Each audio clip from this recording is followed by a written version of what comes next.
am na ay association yoo xam ne fekk naa leen am ñoo xam ne gis naa leen am ñoo xam ne tamit laaj yi sori wante nit boo nekkee ci dëkk nga am ay dirigeants yu baax dañ ciy jàpp ndax association boobu Gorée bureau bi fi nekk actuellement nii xam nga bureau yi passé yu bëri fekk na ko mais bureau bi fi nekk fii mosuñu fi nekk benn coow mosuñu réeroo mosoo dégg ay scandale mosoo dégg benn retard lépp li ñuy dox koy dox ay volontaire lañ kenn fayu leen dañ jël seen temps le temps bi yéen ngeen di nekk ci leneen ñoom ñu ngi nekk ci seen yitte yéen te nag am na leneen loo xam ne lu ñu mën a wax da ngeen gis ci kaw ak da ngeen gisu ci suuf loo xam ne ñu ngi koy dox association bi ñaata nit lay woo ci ñi am ay jafe-jafe ça dépend ci jafe-jafe boobu woo avocat ci suuf wala woo keneen ci suuf wala mu woo ku mel ni man en cas bu nit amee yenn problème yi en matière d'immigration même ba ci sax xale yi nangu dañ ci participer kon nag duñu man remarque bu ma def yëpp pour remercier leen di leen gërëm di leen sant ndax xam naa ne c'est pas facile yombut jiite mbooloo yombut jiite borom xel yu gudd yombut jiite ay nit ñoo xam ne seen jikko bokkul yombut c'est pas facile mais dajale leen nag yàlla moo ciy def tawfeex ba xol yëpp ça dépend ci dirigeant yi xam nga dirigeant tamit am na lu muy transmettre ci doomu aadama yi nit ñi dañ koy noppal mooy oyof ëmb am yërmande am taxawaay si yitte doomu aadama yi nekk sa yitte te leen noo ne Moustapha Tounkara noonu la waaye nag yéen nag da ngeen a ñàkk fayda ndax Tafa li ngeen di def loolu bu liggéey Tafa tey jii su ma ko doon jox tey poste ministre des finances bu Sénégal laa ko jox il a des mérites nit da ngeen dëkk ngeen nag xamu leen ko da ngeen koy cos ay 10% wala 10% ci capacité déedéet liggéey da ngeen koy liggéeyloo Tafa Tounkara da ngeen koy liggéeyloo bu ngeen ko liggéeyloo ci ay jël ay cotisation fii ay fii déedéet Moustapha daf leen ko mu dagal leen ay projet maanaam dëkk projet ndax lépp ñu ciy jamono yi toog réew mi lépp ñu jamono tamit ñu indi ay nit rek di zéro cost bi loolu rek ñu jamono ñibbi ak dara ndax ñi fi nekk ay ñu si bëri ay mag nañ mënut ñoo dem koo ci gis mi ñu am tànk yu métti wala ay liggéey yu métti wala xol wala leneen wala ay naqar bëgg naa ñibbi mais amul fitu ñibbi ndax peut-être dëggalu taxaw wala bàyyi woon mu dëgg ci ca dëkk loolu nag kooku boo amul fit doo ñibbi mais nag boo ñibbi nag ñu am accompagnement et pourtant il y a énormément de projets énormément de financement même ba ci projet européen yi sax am na projet yoo xam ne nii Tafa bu ko gëstoo mu xam na ko waaye nit ki boobu dafa am maandu nag moom dafa maandu su ko laajee du ko def mais maintenant ko laaj officiellement di ngeen ko topp ci loolu fexe leen ba am seen bureau boo xam ne nii en matière de def ay projet pour le retour des immigrés noonu lañ ko defee parce que italien yi dans les années passées muy nord-est bi dañoo dem avec le plan Marshall bu ñu ñibbisee dañoo dem investir ci les petites et les moyennes entreprises de famille loolu moo développé Italie bii fii ci nord-est mais ñoo gënoon pauvre fii amuñu woon dara man dem naa ba Belgique baar boo xam ne nii dañ daan wax ne italien fii interdit aux italiens et aux chiens ay jamono loolu la mais nag peut-être ñu koy defi mais sénégalais moo mënta ñoo njëkk a ñëw ci réew mi mais nag li ñu tànneel xel mu yaatu xel mu xóot moo ñu tànneel indien yaa ngi ñoo mujj ñëw pakistan yi ñoo mujj ñëw Sri Lanka yi ñoo mujj ñëw pourtant secteur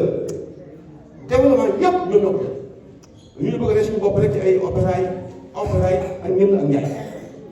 nit ki da ngay am loo xam ne nii da ngay am fit nga am ambition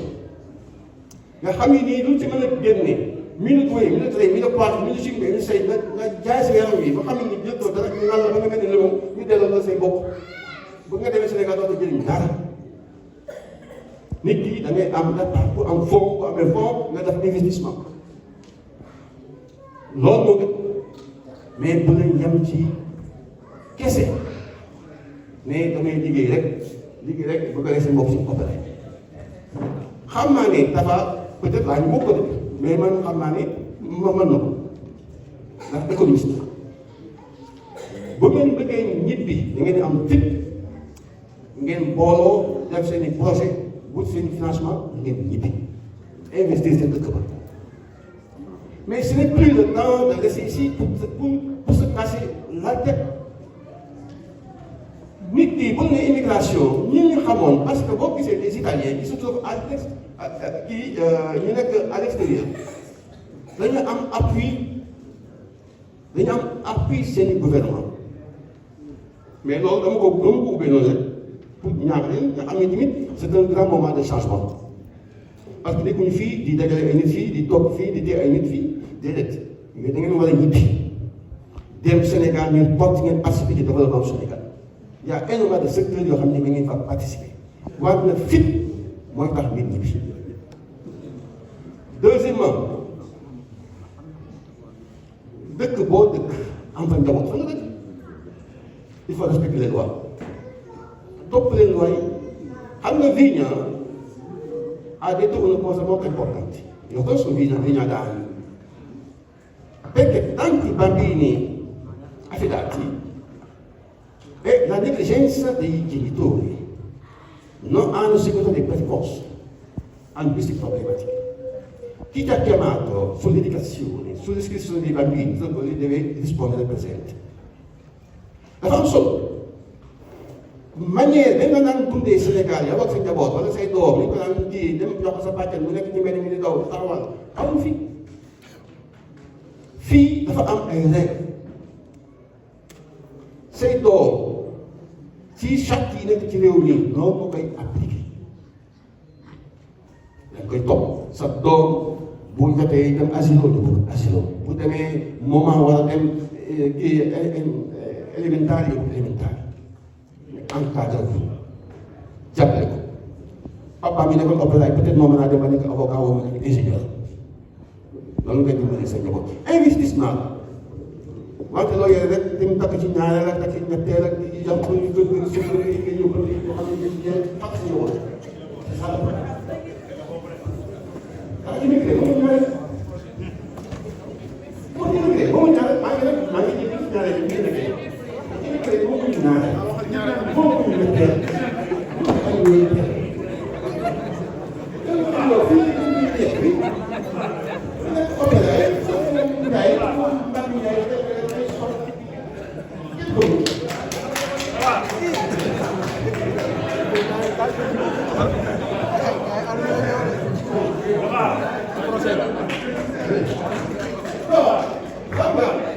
ko ñaareel ci projet yi la bokk de.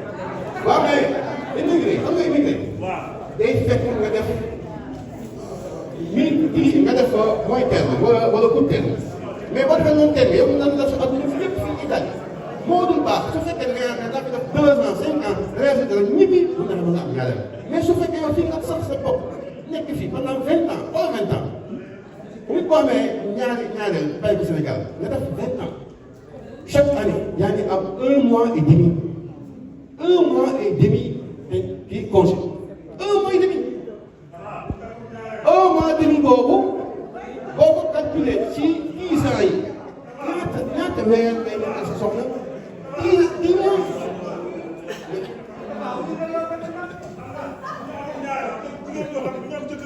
ci projet yi la bokk. non mais fii nga yem fii ñu tax fii bu ma ko tax fii ñu tax fii waaw loolu moom maa moom mu yóbbu benn maanaam moom la commencé wax foofu ci Trento benn màggal mu ne ma waaye yow ak mënut a passé nga takk soxna bàyyi ko Sénégal fukki at yëpp ci fukki weer rek nga ngay gis ñun ak mënu ko passé jaxase ko kenn il faut benn problème bu leen ma woo fii su ngeen woo si ne dafa mën a wax li ñu wax ñu waxuma dara loolu nag bon benn kii rek benn flash la li ci am solo xam naa ne am na loo xam ne xam naa ko ñu ngi indi problème ci famille yi si nga consultoria familiare è molto importante, consultoria familiare è molto importante perché ci sono tante famiglie qui non lo dicono però subiscono dei problemi interni fii Sophie Sakho yow lay dégg loolu tante famiglie hanno questi problemi interni però per l'orgoglio non dicono niente si chiudono in sé e non va bene am na ñu bëri ñoo xam ne am nañu problème interne su fekkee ne da ngaa nekk sa buq am problème ak say soxla wala say kii ngay waxtaan ak nit ñi dox ci moo gën muy dem ba ëppi loxo loo gis ci kaw waxtaan rek peut-être façon bu ñuy sëy Sénégal ak façon bu ñuy sëy fii dafa am tuuti différence mais yow mi nekk góor daa xam nooy rek sànni sa njaboot parenthèse la moo tax it io vorrei mettere in piedi un'associazione che si occupa dei genitori dei bambini affidati. Perché ho fatto il giro dell'Italia, no? A Roma ne ho quasi 16 casi, a Pisano ho quasi 7 casi. Ci vuole veramente un'indicazione, un percorso. Questo percorso Vignale sai molto bene. E anche con la collaborazione con delle associazioni potete avere anche finanziamenti a livello europeo per aiutare le famiglie. Così per il riconoscimento, sicuramente il riconoscimento della figura di un mediatore, la definizione di figura di un mediatore e il riconoscimento giuridico di un mediatore. È molto importante. Però soltanto in Italia che non rispettano i mediatori. È stato in Francia, in Germania, però hanno messo una baguette, un finanziamento molto alto perché loro rispettano i mediatori. Perché i mediatori fanno un lavoro aiutando anche l'amministrazione, la scuola sicuramente il comune e le famiglie. Su forma di ponte, di discutere con loro. Però questi hanno trasformato i mediatori come interpreti. Si mi prende e mi paga 2 ore, tanto mi chiama, sì, bambino Mamadou fa casini, mi chiami perché questo bambino è un po' vivace. No, non è così, non è l'abitazione. Un mediatore è autonomo, ha il suo spazio autonomo. Non è che la scuola che deve dire che cosa devi fare, è il mediatore che deve dire che cosa devi fare, su forma di collaborazione. Anche il mediatore deve farlo anche nelle scuole, in questura, in tutte le parti, dove vanno gli immigrati. Però devono essere specializzati su questa direzione. È molto importante. Però ho soltanto detto così perché è molto importante discutere con le famiglie, perché è fondamentale. Però questo locale è molto importante. Questa si chiama l'autonomia. Essere la definizione del Daira con l'aiuto della stazione anche. La cosa bella a Verona, Tigiani, Hadria, cattolici, tutti insieme. Non c'è distinzione. Chi è cattolico, chi non è cattolico, chi è musulmano, chi non è musulmano, chi è murit, chi non è murit. Tutti insieme. Così la convivenza. Perciò ringrazio molto la Daira. Però dico soltanto, non limitatevi su questa. Dovete essere ambiziosi, dovete essere anche coraggiosi, fare salti di qualità. Non dovete avere paura di andare avanti. Fate dei progetti, discutete. Il comune, so che il sindaco è molto aperto, molto bravo. anche il ragazzo che si occupa, Jacob, è molto molto simpatico, perché noi siamo i primi a mettere una lista per chiedere durante le elezioni amministrative. Avevamo messo un candidato come Ibrahim Bari per diventare sindaco della città di Verona, un africano. Però l'abbiamo fatto, sapevamo che noi non ci vorranno mai. Però abbiamo fatto questa scelta per aprire la mentalità, dare coraggio a coloro che hanno la cittadinanza italiana di non essere soltanto soggetti di votare e di non essere votati. Perciò che hanno visto la ragazza Vittoria mi ha fatto molto piacere. È così. Dico anche, l'immigrazione non è semplice, è molto complicata e complessa. Sai che le normative sull'immigrazione non sono normative che non sono esatte. Perciò sì, noi andremo a vedere le leggi sull'immigrazione, anche di solito perché io ho l'opportunità di far parte del gruppo che ha fatto la revisione del 2000 sul testo unico, anche dopo dal turno. Perciò sappiamo che la legge non è perfetta sull'immigrazione. Perché una postura di Verona è interpretata così,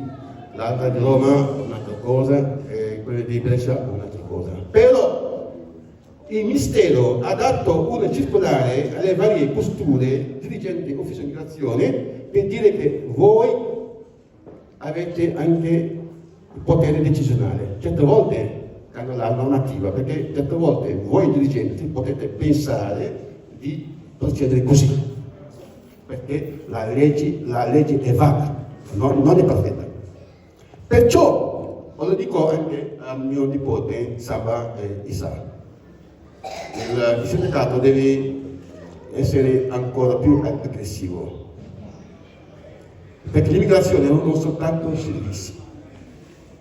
l'immigrazione non è soltanto anche il sindacato, l'immigrazione anche è la politica sull'immigrazione, la politica, orientare la politica sull'immigrazione. Perciò che noi, meno male, ok, io posso dirlo, adesso sono molto contento, non so se la ragazza c'è ancora come segretaria generale della CGL, come si chiama ancora? Francesca. Sai che sono molto contento di Francesca.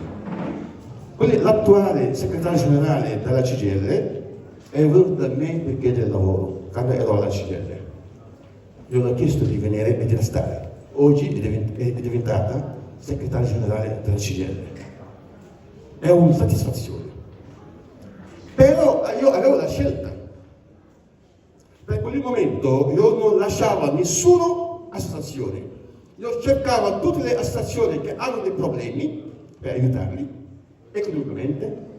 sul piano logistico, sul piano amministrativo. Perché quando hai tutte le associazioni, non li devi soltanto sottoscrivere, però devi anche sostenerli a crescere. Quando tutte le squadre funzionano bene, sono in forma, la squadra nazionale funziona. Però se le squadre non funzionano bene, ci sono sempre dei problemi. Perciò che lì non va Olof. Associazione, dopo va. Moi la nga mënul sa bopp association la ko mën a léegi commune Sambou Faccio ou commune Massamadou Albergo mënut a wax yëpp mais maanaam wax rek dafa tunga échanger bu wàcc ko ci yéen lu ñu am ci yéen la mais nag foofu lii nekk tey jii problème yi am sur en matière d'immigration kon boobu léegi depuis 2018 depuis 2016 amul benn manifestation envers eux amul. ndax ñun dañ daan def comme coordonnement ba muy génnoon ba ñuy créé coordonnement bi bu xam na ko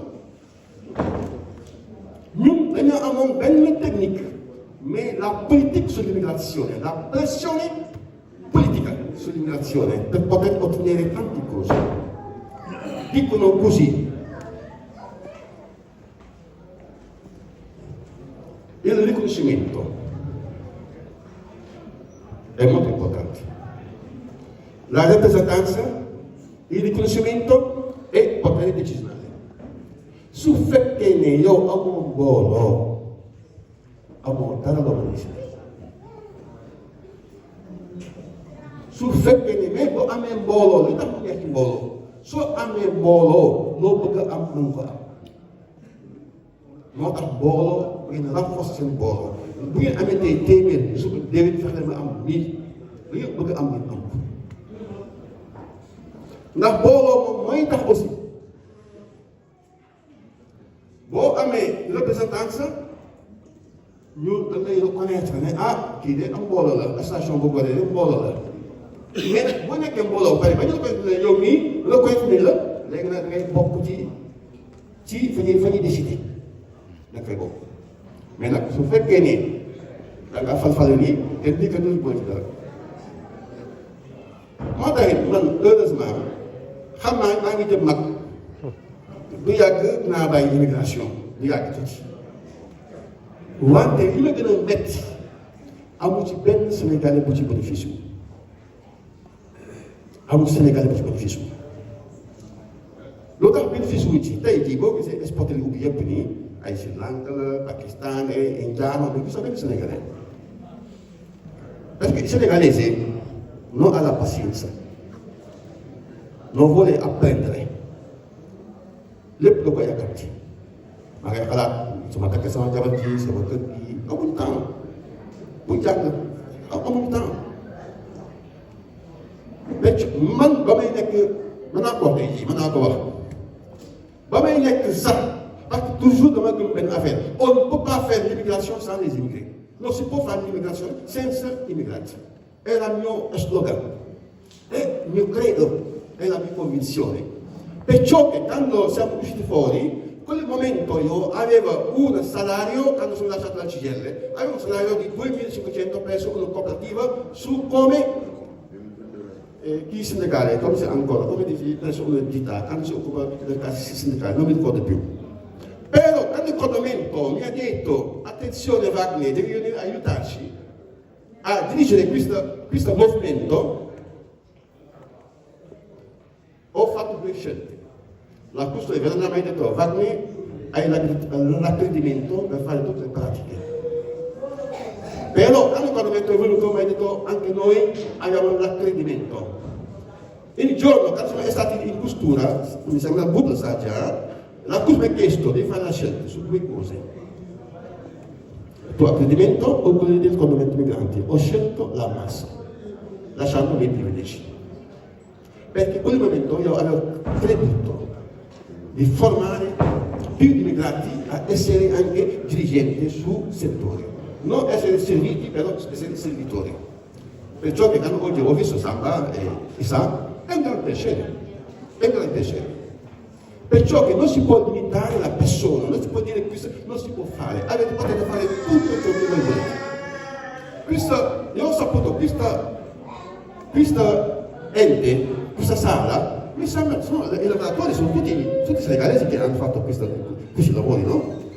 Sono senegalesi. Sono senegalesi. Per essere più lungo, i flussi, faccio flash, no? Perché devo fare veloce.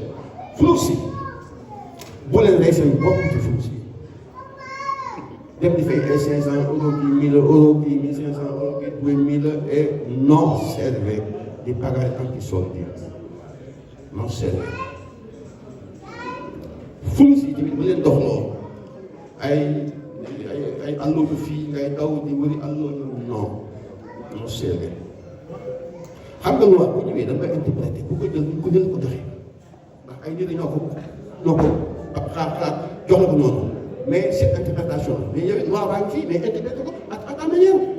en matière d'immigration ce n'est pas seulement lu la jox rek nga cercle peut-être mais da ngay interpréter. Il faut avoir la capacité d'interpréter les lois. su fekkee amoo capacité d'interpréter les lois chaque instant doo génne ci guddi gi. waaw nag yàlla moom dimbali nañu man nag ma tàgg sama bopp lu ma xat-xat lu ma ñëw lu ma bëri naa ci am benn roq boo ndaw soo wax dama naa faa jaar génn ak mu métti ndax ay loi rek mais heureusement tey jii dama gis fii ci Verona ñuy def acte yeneen yi ay sportelli commerciale laa gën a gis service yi ñëwal fii daf la kit nga fay temps daf kii parce que amul gestion de la pratique xam nga pratique soo koy gérer da nga ko war a gérer boo demee bay def pratique bay def kit postale wala nit ki di ko yawal costura il faut avoir la capacité de xool li nga koy dugal ci biir est-ce que baax na wala baaxul non seulement per compilare però guardare tutti i requisiti se vanno bene o non vanno bene se manca un requisito oppure sa che sì un domani andrà in costura rischia di prendere una 10 bis oppure una revoca attenzione perciò che la gestione della pratica è molto importante quando io vedo che la pratica manca qualcosa che non va ti dico ok Isa fermati un attimo guardiamo questa non va se insisti ti lascio la pratica vai tu vai un'altra parte però io non lo farò parce que man am naa kes dafa pratique dem costura ñu koy rejeté de question de principe la du leneen waaw même neexumaa jot tay moom neexumaa jot neexumaa gis